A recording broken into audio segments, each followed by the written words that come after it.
তো গাইস আজকে মানে একটা মানে হেভি কথা বলতে যাচ্ছি, ঠিক আছে? তো মানে আমার মানে আজ বন্ধুদের ভিতরে কেউ গায়ে নেবে না আর কি, আমি এটা মানে ইউটিউবে ছাড়বো আর কি। তো মানে বলেছে যে মানে বিয়ের পরে একটা হাঁড়িও মানে ঢোকাবো না শ্বশুর বাড়িতে।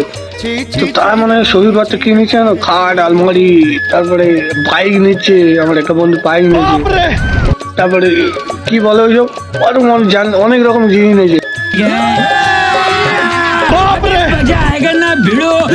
তা আমি বলেছি যে যখন ভাই আমি যখন নেবো একটা দিয়ে হাঁড়িও নি, তখন হাঁড়ির পিছনে লিখে রাখবো যে বাপ হনুমান শ্বশুর ভগবান। আর ভাই তোরা নিচ্ছিস, তোদের লেখা উচিত, বাইকের পিছনে লিখে রাখবি বাপ হনুমান শ্বশুর ভগবান, খাটের পিছনে লিখে রাখবি বাপ হনুমান শ্বশুর ভগবান, আলমারির পিছনে লিখে রাখবি বাপ হনুমান শ্বশুর ভগবান।